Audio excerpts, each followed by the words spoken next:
el sistema sacrificial. Y pues con esto terminamos y después de un receso de 2 semanas, vamos a empezar las fiestas. Y los sacrificios es un tema que pues nos ayuda a entender, si entendemos bien el sistema sacrificial, que a veces es un poco complicado, podemos entender mejor, podemos apreciar pues el sacrificio de Cristo. Y quiero que entiendan que este sistema sacrificial yo lo veo como si fuera como si fuera profético. O sea, todo esto apuntaba a nuestro Señor Jesucristo, anunciaba la gran salvación para el mundo israelita y también para los gentiles. Bueno, antes de llegar ya casi de lleno al sacrificio de Cristo, voy a leer unos pasajes que algunos ya lo hemos comentado, pero que me parecen excelentes para entender un poco mejor esto de los sacrificios. Y para ello apunten por ahí, creo que no está en la lección, pero en primer libro de Samuel, capítulo 2, y aquí vamos a leer los versículos 2 al 17, y leo así. Dice: los hijos de Elí eran hombres impíos, que no tenían conocimiento de Jehová. Y era costumbre de los sacerdotes con el pueblo, que cuando alguien ofrecía sacrificio, mientras se cocía la carne, venía el criado del sacerdote trayendo en su mano un garfio de 3 dientes, y lo metía en el perol, en la olla, en el caldero o en la marmita, y todo lo que sacaba el garfio, el sacerdote lo tomaba para sí. De esta manera hacían con todo israelita que venía a Silo. Asimismo, antes de quemar la grasa, venía el criado del sacerdote y decía al que sacrificaba: dame carne para asársela al sacerdote, porque no aceptará de ti carne cocida, sino cruda. Y si el hombre le respondía: hay que quemar la grasa primero y después tanto como quieras, él decía: no, dámela ahora mismo, de otra manera la tomaré por la fuerza. Así pues, el pecado de estos ayudantes era muy grande ante Jehová, porque menospreciaban las ofrendas de Jehová. Y toco este versículo porque quiero enseñar que esto de los sacrificios no lo entendieron ellos. Ellos pensaron que sacrificar era simplemente sacrificar, buscar una víctima, llevarla al altar y que pues se quemara allí, y para ellos pensaban que estaban cumpliendo. Pero fíjense otro pasaje que lo he mencionado en las clases, pero que lo vuelvo a mencionar, es Isaías capítulo 1, versículos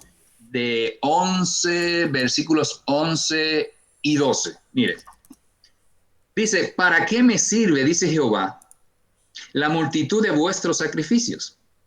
Hastiado estoy de holocaustos de carneros y de grasa de animales gordos. No quiero sangre de bueyes, ni de ovejas, ni de machos cabríos. ¿Quién pide esto de vuestras manos cuando venís a presentaros delante de mí para pisotear mis atrios? Y Jeremías, otro pasaje bien interesante, Jeremías capítulo 7, 21. Jeremías, vamos a ver aquí, 7:21. Dice: así ha dicho Jehová de los ejércitos, Dios de Israel: añadid vuestros holocaustos a vuestros sacrificios y comed la carne, porque no hablé yo con vosotros, con vuestros padres, ni nada les mandé acerca de holocaustos y de víctimas el día que los saqué de la tierra de Egipto. Pero esto les mandé diciendo: escuchad mi voz, y yo seré vuestro Dios, y vosotros seréis mi pueblo, y andad en todo camino que os mande, para que os vaya bien. Y el 24 dice, pero no escucharon ni inclinaron su oído, antes caminaron en sus propios consejos, en la dureza de su corazón malvado. Fueron hacia atrás y no hacia delante. Entonces me di cuenta de algo, especialmente en este pasaje, y es que, primero, un sacrificio como hemos ya establecido, lo importante del sacrificio y lo que esperaba de Dios, de ellos y de nosotros hoy en día, es que sea voluntario, que salga de nuestro corazón. Hay algo aquí que me llama la atención, y es que lo que Dios quería era que ellos escucharan la voz, mi voz. Pero hay una expresión ahí que me dejó como muy pensativo, porque parecería una contradicción, pero después me di cuenta, esto es lo que quiere decir Dios. Mire el 21, dice, así ha dicho Jehová de los ejércitos, Dios de Israel, añadid vuestros holocaustos a vuestros sacrificios.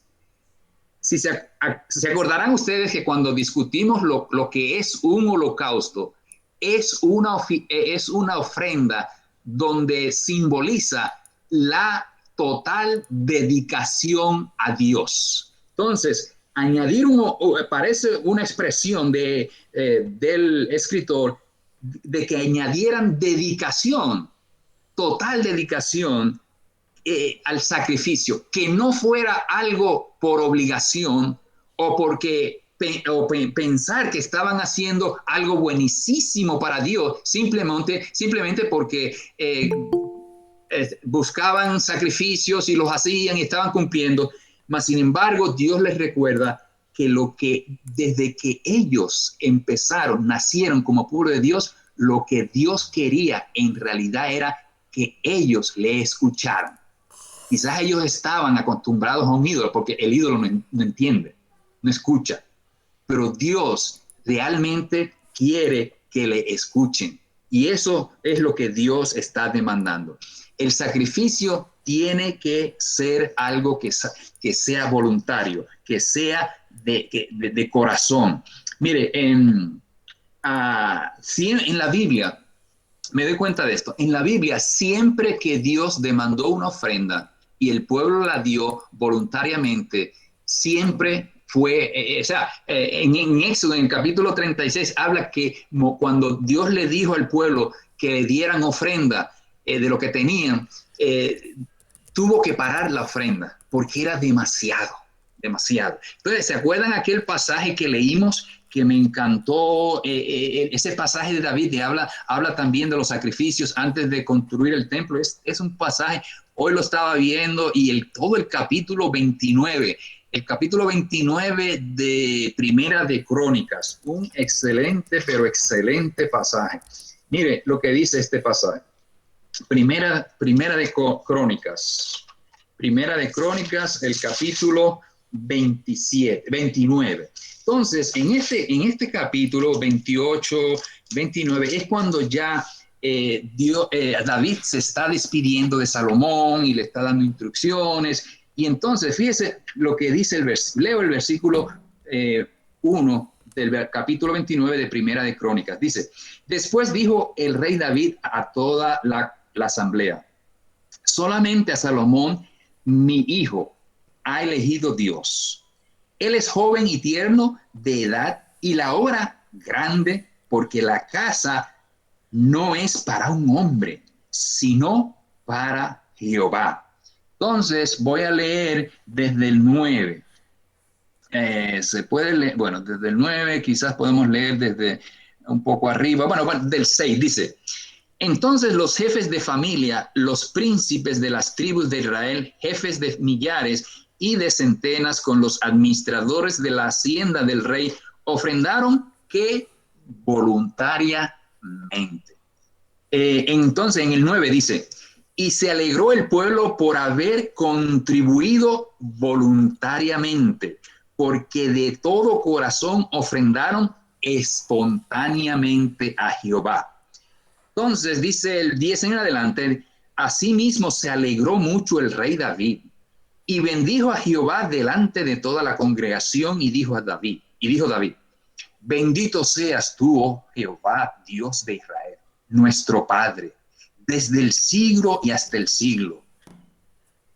Tuya es, Jehová, la magnificencia y el poder, la gloria, la victoria y el honor, porque todas las cosas que están en los cielos y en la tierra son tuyas.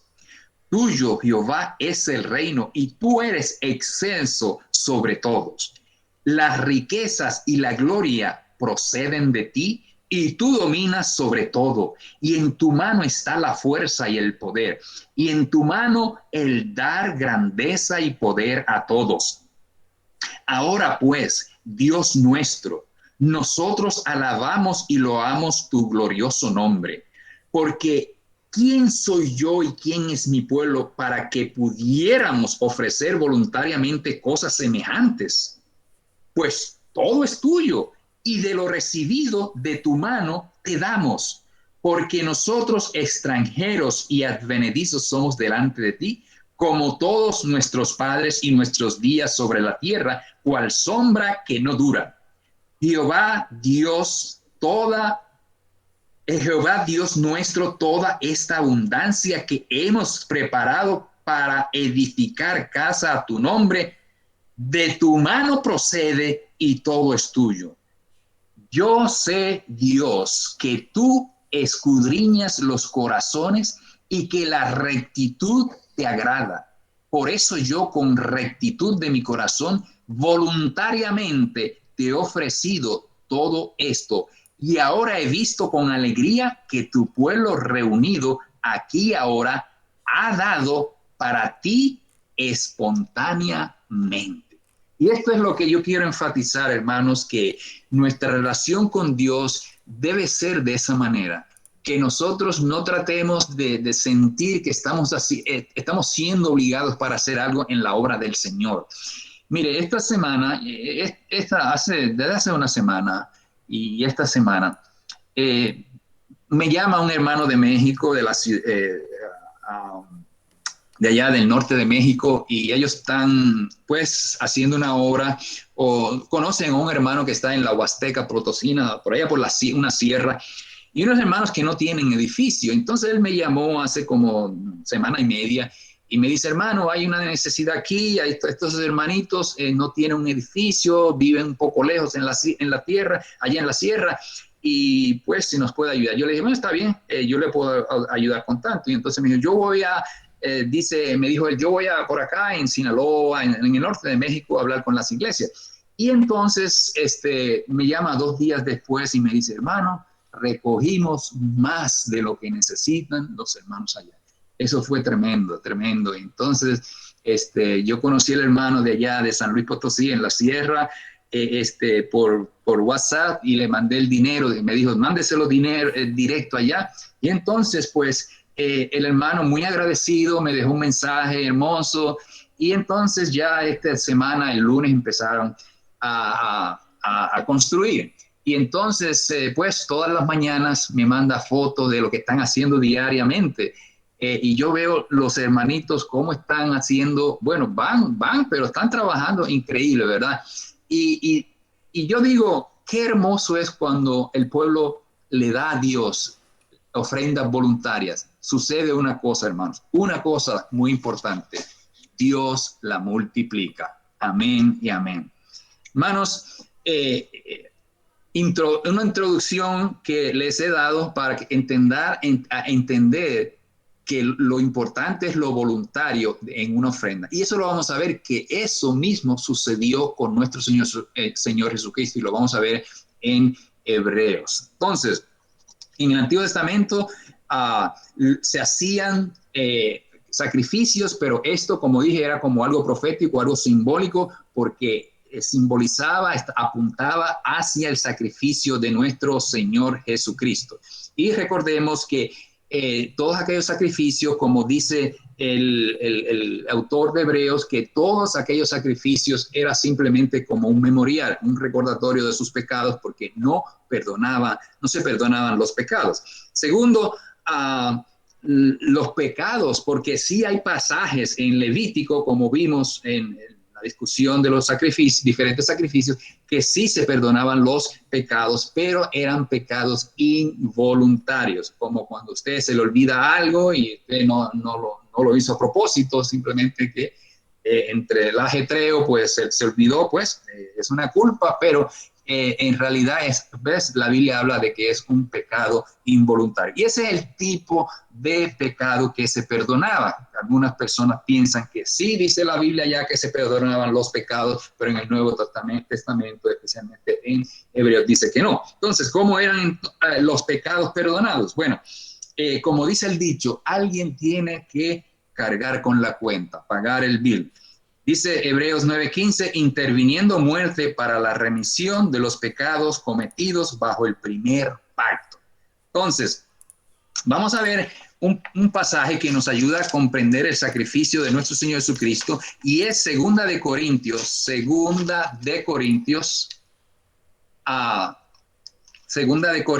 capítulo 5, y voy a leer desde el 17. Dice, de modo que si alguno está en Cristo, nueva criatura es. Las cosas viejas pasaron, todas son hechas nuevas. Y todo esto proviene de Dios, quien nos reconcilió consigo mismo por Cristo y nos dio el ministerio de la reconciliación.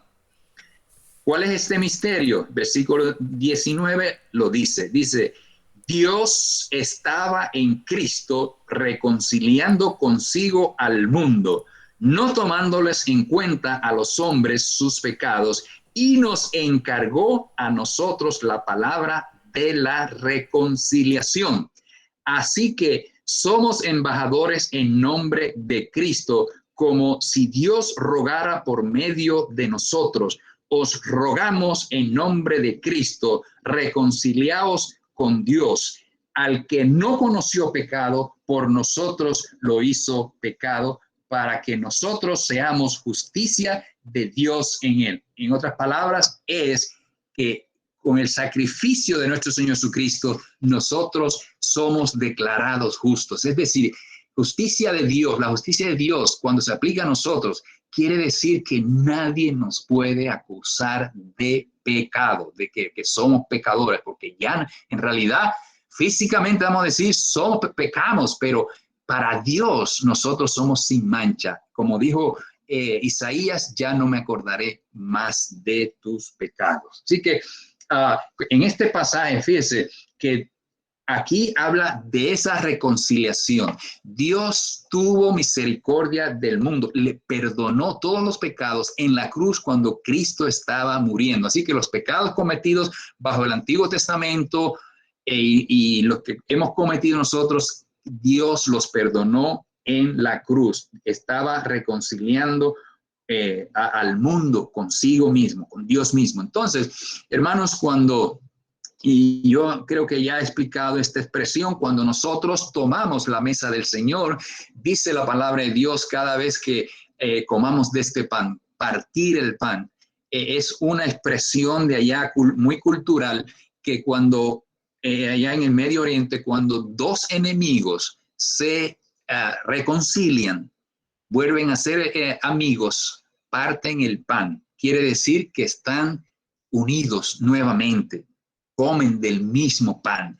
Y eso fue lo que el sacrificio de nuestro Señor Jesucristo, que ahora podemos, como dice Hebreos, tenemos un altar del cual los que sirven al altar, aquel que estaba en Jerusalén, no tienen derecho, porque ese altar no está aquí, está en los cielos. Por eso la palabra de Dios, otra vez repito, Dios nos ha hecho sentar en lugares celestiales, como dice la carta a los hebreos. Y algo muy importante que tenemos que pensar, cuando Pablo escribe Corintios, hablando de reconciliación, él estaba diciéndole a ellos, mire, en el paganismo, quien se reconcilia es la gente con el Dios, con el ídolo.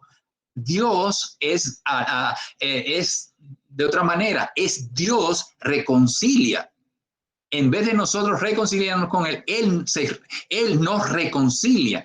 En el paganismo, la persona tenía que actuar, hacer algo de acuerdo a lo que decía su religión o lo que el ídolo o lo que pensaban de ese ídolo, y le hacían sacrificios, pero era ellos buscando con sacrificios la reconciliación. No, aquí se adelantó Dios y puso a nuestro Señor Jesucristo como sacrificio por nuestros pecados para que ya no hubiera enemistad, no hubiera, porque como dice el profeta Isaías, dice que el pecado ha hecho una separación, como una pared entre Dios y el hombre, y eso lo destruyó nuestro Señor Jesucristo cuando Él murió.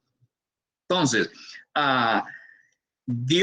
fíjese, Dios manifestó su amor hacia el mundo pecador ofreciendo a su único hijo. ¿Okay? Se podría decir que Dios, el Padre, dio también todo lo que tenía, pues Él mismo se hizo carne. En el principio era el verbo estaba con Dios y el verbo era Dios. Y el verbo se hizo carne y habitó entre nosotros, lleno de gracia y de verdad.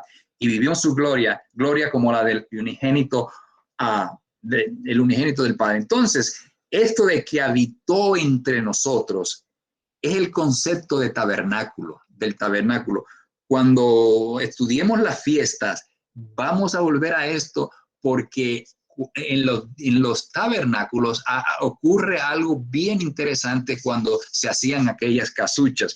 Y el concepto del tabernáculo, de que Dios pide que le hagan un tabernáculo, dice, para que yo habite entre nosotros. Entonces, Dios habitó entre nosotros, pero eso no fue como flash, como algo así rápido, sino que tuvo que manifestarse en carne, en la persona de nuestro Señor Jesucristo y ser sacrificado por nosotros. Entonces, hermanos, miren, para entender el sacrificio de Cristo en la cruz por los pecadores, es necesario comprender qué significa la salvación. Lo que el autor de la carta a los hebreos llama una salvación tan grande. Y fíjese lo que dice el salmista allá en el capítulo 49, versículo 6-9, dice, los que confían en sus bienes y de sus muchas riquezas se jactan, ninguno de ellos podrá en manera alguna redimir al hermano ni pagar a Dios su rescate, pues la redención de su vida es de tan alto precio que no se logrará jamás. Para que viva, noten esa expresión, para que viva en adelante para siempre sin jamás volver corrupción. Salmo 49, versículo 6-9. Entonces, fíjense, según Pablo, Primera de Corintios capítulo 1, versículos 20-25, la muerte de Cristo, la cruz de Cristo fue para los judíos un tropezadero, y sí que lo fue. Y hasta los días de hoy hay muchos israelitas que todavía no pueden entender que Jesucristo es el Mesías. Ellos esperaban un Mesías que los librara del dominio romano y restaurara el reino de Israel como lo fue en la época de David. Fue decepcionante para ellos que una persona que no tenía dónde recostar su cabeza y que murió ignominiosamente en un madero fuera su libertador. Se les pasó, como decimos.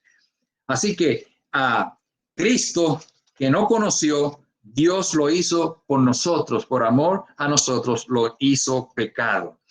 Ahora, fíjese, para nosotros Cristo es poder y sabiduría. Para muchos eso es escándalo. Para los griegos lo era y para muchos la sociedad de los israelitas lo era, porque ellos no pudieron ver a Dios, al Dios encarnado, a Jesucristo. Estaban enfocados en ver un libertador que los librara de su colonialismo bajo el imperio romano. Entonces, el sacrificio por los pecados. Bien, Pablo, explicando la complejidad de la resurrección de los muertos a la iglesia de los Corintios, establece que para que una planta nazca y tenga vida, primero el grano, o sea, la semilla, tiene que morir. Eso está en 1 Corintios capítulo 15, versículos 35 al 8. En un sacrificio por los pecados, primero tiene que ocurrir una muerte y derramamiento de sangre para que se produzca perdón y vida a favor del pecador. Pero, fíjese, la muerte de Cristo no fue un accidente, ni tampoco una muerte natural. Esa muerte de Cristo fue una muerte de acuerdo con las Escrituras. Cristo murió de acuerdo a las Escrituras. A Cristo no lo sorprendió la muerte, no lo sorprendió una enfermedad. Todo estaba bien planificado para que se cumpliera la voluntad de Dios. Entonces, fíjese, en la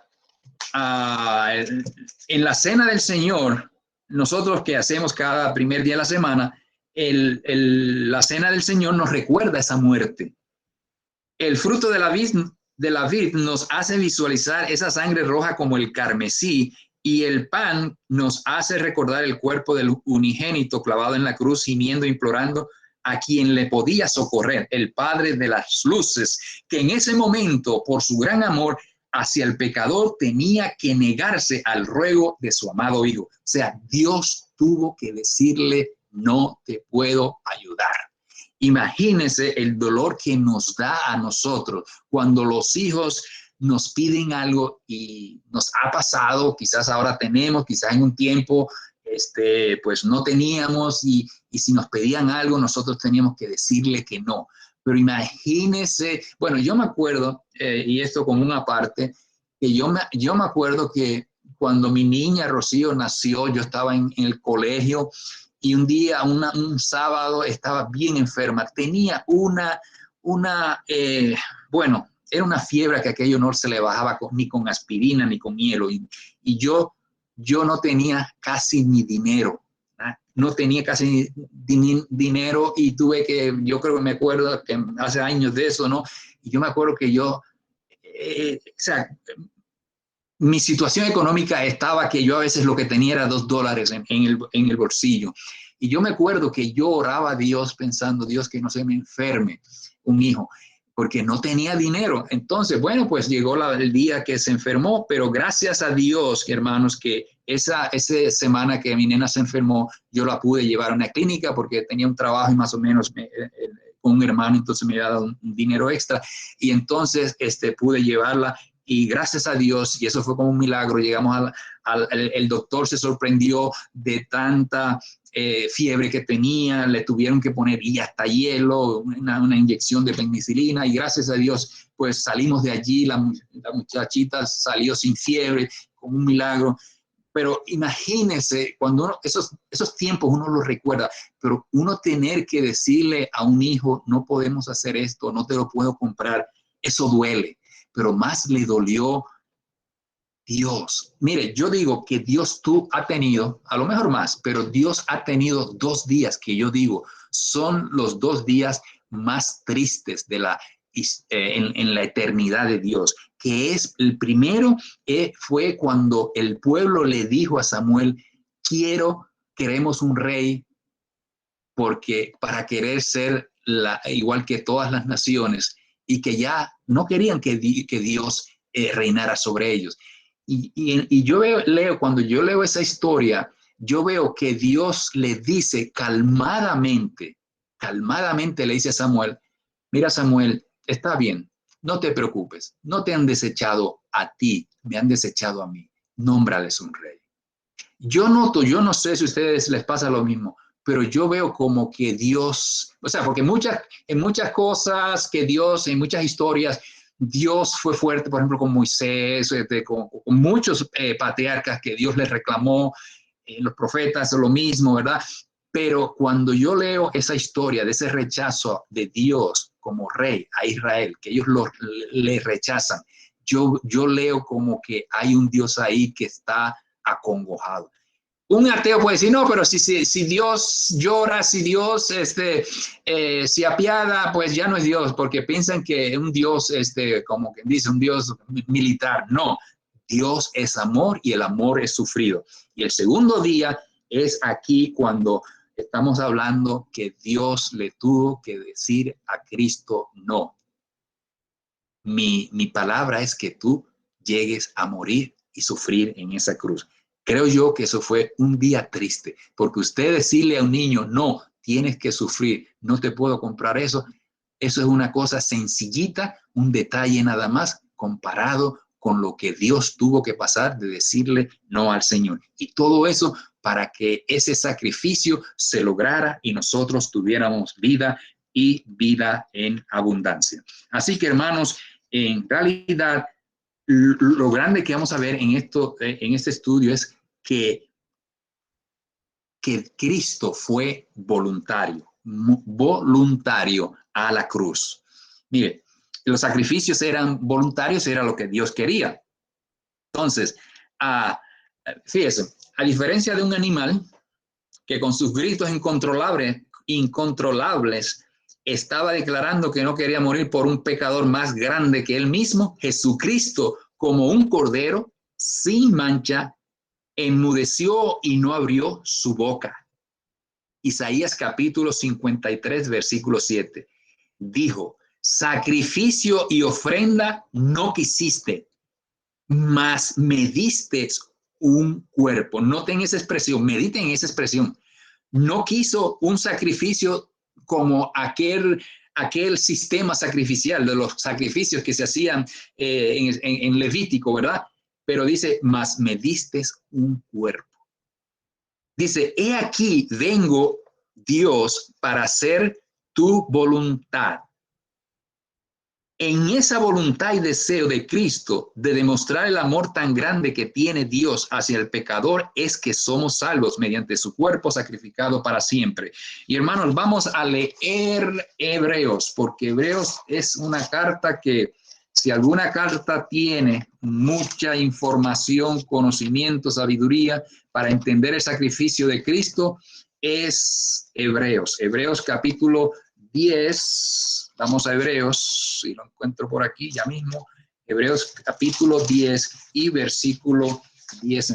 Pero voy a empezar, porque oiga, esta carta sí que todo lo, aquí realmente no hay ni introducción, todo es como decimos, todo esto es carne, pero en estos sacrificios, cada año, estoy leyendo Hebreos capítulo 10, versículo 3, pero en estos sacrificios cada año se hacen memoria de los pecados, porque la sangre de los toros y de los machos cabríos no puede quitar los pecados. Ya eso lo hemos discutido. Dice, entonces, citando la escritura en el Antiguo Testamento, dice, el autor dice, por lo cual, entrando en el mundo, dice, sacrificio y ofrenda no quisiste, mas me diste un cuerpo.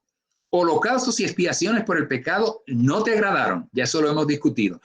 Entonces dije, he aquí vengo, Dios, para hacer tu voluntad, como en el rollo del libro está escrito de mí, diciendo primero, sacrificio y ofrenda y holocaustos y expiaciones por el pecado no quisiste, ni te agradaron, cosas que se ofrecen según la ley. Y diciendo luego, he aquí vengo, Dios, para hacer tu voluntad. Quita lo primero para establecer lo último. Entonces, noten, aquí está la clave de este pasaje y también para interpretarlo. En esa voluntad somos santificados mediante la ofrenda del cuerpo de Jesucristo hecha una vez para siempre. Noten eso, en esa voluntad. ¿Cuál es esa voluntad? Que Cristo dijo, heme aquí, me diste un cuerpo, heme aquí, yo voy a sufrir por ellos. Y por esa decisión de Cristo. O sea, Cristo pudo haber dicho, bueno, Dios lo dijo, pues allá voy. No, en esa voluntad de ser el Hijo de Dios. Recuerden que por ejemplo, hay mucha diferencia.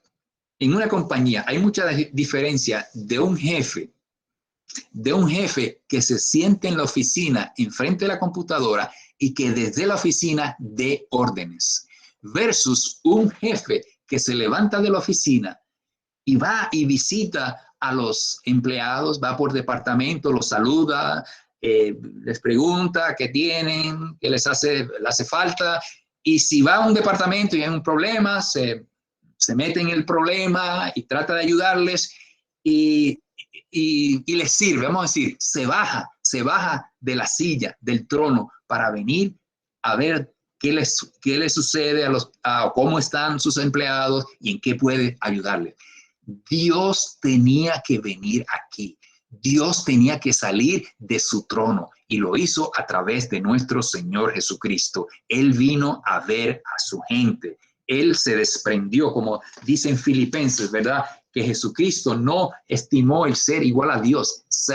Es de eso él se olvidó y él dijo, yo voy para allá abajo y allá me voy a enredar en la carne, en un cuerpo y voy a ir a la cruz para que haya un pueblo y se haga la voluntad de Dios. Venga tu reino, hágase tu voluntad, así en el cielo como en la tierra. Entonces, hermanos, no olvidemos que la muerte de nuestro Señor Jesucristo no fue cualquier muerte, hermanos. Fíjense, la muerte de Cristo fue una muerte, pues, más allá de lo que nosotros podemos entender. No fue pues Jesucristo pues murió a los 33 y hoy en día también mueren a los 33 jóvenes. No, fíjese cómo fue la muerte de nuestro Señor Jesucristo. Primero, fue algo histórico, hermanos, algo nunca visto. La tierra tembló. Eso ya lo sabemos, ¿verdad? Cuando él entrega el Espíritu, ¿qué sucedió? La tierra tembló. Las rocas se partieron. Los sepulcros se abrieron. Muchos cuerpos de santos se levantaron y el velo del templo fue rasgado de arriba hacia abajo en dos pedazos. Imagínense, rasgarse así de la nada, así, nadie lo agarró entre dos y lo partieron, ¿no? Ni le cayó un objeto que lo desgarró. No, el mismo, por arte de magia, así se rasgó eso que impedía esa entrada al lugar santísimo donde estaba Dios. Así que el autor de la carta a los hebreos ve la rotura del velo como el camino directo al cielo mismo, hecho posible por la carne misma de Jesucristo. Hebreos capítulo 10, 19 al 20. Lo cual nos ayuda a entender la realidad que vivimos cuando estamos en Cristo. Esto es, Dios nos ha hecho sentar en lugares celestiales, aunque todavía habitamos en esta tierra rodeados de inmundicia. O sea, hermanos, Pablo decía, desearía morir y estar con Cristo. Él decía, mi ciudadanía es celestial. Entonces, quiere decir que el hecho que nosotros entramos a la iglesia, el Señor nos añade a su reino, quiere decir que ya Dios está contando con nosotros. Dios ya, si alguien le preguntase a Dios, bueno, tú tienes hijos, y él va a decir, tengo un montón de hijos allá abajo y son míos y no me los toquen, porque nosotros somos de él. Él ya nos inscribió en el libro de la vida, como dejando demostrado, son míos, son santificados, no me los toquen. En el libro de Apocalipsis hay algo, no me acuerdo exactamente bien, creo que ya lo discutimos, pero se acuerdan que en el libro de Apocalipsis hay un lugar creo que es en la séptima trompeta, pero a mí me encanta ese pasaje porque es cuando Dios recibe las oraciones y dice, hay un silencio, y después dice, hay truenos. O sea, después que Dios ve el clamor de su pueblo, hay un silencio, como que Dios medita y dice, no, yo voy a actuar en favor de mi pueblo. Y después dice que hay truenos y relámpagos. O sea, Dios actuando porque ha recibido las oraciones de los santos. O sea, Dios no se queda como quien dice, quieto cuando nosotros oramos. Truena, hay relámpagos, hermanos. Entonces, hermanos, ya para terminar, Jesucristo murió por nuestros pecados para darnos vida y limpiar nuestras conciencias de pecado. Y todos los sacrificios que se ofrecían en el altar bajo el Antiguo Testamento fueron validados en su sacrificio. Entonces, aquí hay una tablita en las notas, cada sacrificio. Mira, dice holocausto, un sacrificio completo y agradable a Dios. Y ahí tenemos las referencias bíblicas. Entonces, paz, el sacrificio de paz. Él es Cristo. La Biblia bien claro lo dice, que Cristo es nuestra paz. Oblación, que era la ofrenda de pan, de cereal. Él representa el pan de vida que sustenta al cristiano, a nosotros. Dice, libación, que se derramaba el vino, ¿verdad? En el altar con las ofrendas, los sacrificios. Él derramó su sangre para salvar al pecador. De pecado, perdonó todos nuestros pecados. El sacrificio por la culpa, pecados por culpa. Ahora tenemos una conciencia limpia, como hemos leído en Hebreos capítulo 9, versículo 9, el versículo 14, el capítulo 10 y versículo 2. Y eso es lo grande del sacrificio de Cristo, hermanos, que nosotros, mire, hay un problema, yo he visto un problema en la iglesia y a lo mejor ustedes lo han visto también, pero hay hermanos que arrastran situaciones del pasado. Hay hermanos que todavía siguen pensando que quizás Dios no lo ha perdonado. Hay hermanos que todavía, pues como que dudan de que Dios los haya perdonado. Bueno, porque hicieron un pecado grandísimo. Bueno, pues es que Dios lo ha perdonado. Y si Dios nos ha perdonado, es para que nuestra conciencia esté limpia. Mire, lo peor es cuando usted lleva algo en su conciencia, ya sea que usted, como dicen en México, la regamos o en el trabajo dijimos, alzamos la voz o con el vecino, algo así, no igual, pero eso se queda en la conciencia, a veces no dormimos, pero hermanos, cuando la Biblia dice que Cristo nos ha limpiado nuestra conciencia, bueno, mire, ese pasaje, vamos a leerlo y con esto termino, porque a mí me encanta este pasaje. Mire, este pasaje de capítulo 9, en el versículo 13, con esto terminamos, hermano. Mire, Hebreos 9:13 dice, porque si la sangre de los toros y de los machos cabríos y las cenizas de la becerra rociadas a los impuros santifican para la purificación de la carne, cuánto más la sangre de Cristo, el cual mediante el Espíritu Eterno se ofreció a sí mismo sin mancha a Dios, limpiará vuestras conciencias de obras muertas para que sirváis al Dios vivo. Mira, hermano, cuando nosotros nos acordamos de algo en el pasado que hicimos, o reciente, hace 2 semanas, un mes, y todavía estamos pensando como que Dios, como que no me puedo acercar tanto a Dios porque hice esto. Hermanos, estamos faltando. Porque mire, Cristo, como lo dice aquí, limpiará vuestras conciencias de obras muertas que dicen obras de pecado, obras del pasado que ya no debemos estar recordando para que sirváis al Dios vivo. Hermanos, el sacrificio de Dios, de Jesucristo, nos ha librado de la muerte eterna, del infierno, pero más que todo para que nosotros vivamos tranquilos, hermanos, para que tengamos sueños placenteros y levantarnos temprano y darle gloria a Dios, porque yo sé que a veces no le va todo a uno bien, pero Dios no es un juez que nos esté sentenciando todo el tiempo. Él nos está bendiciendo todo el tiempo, hermanos. Que Dios los bendiga, los cuide y por favor, comentarios o alguna pregunta.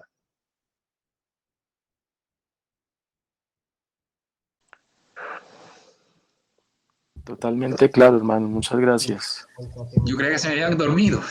No, aquí estamos. Ok. Ay, papi. No nos hemos dormido, muy elocuente al enseñar. Bueno, gracias a Dios, porque uno puede ser elocuente y no enseñar nada, ¿sabe? Así son los políticos, ¿sabe? No, estuvo muy bueno. Sí, eres muy claro.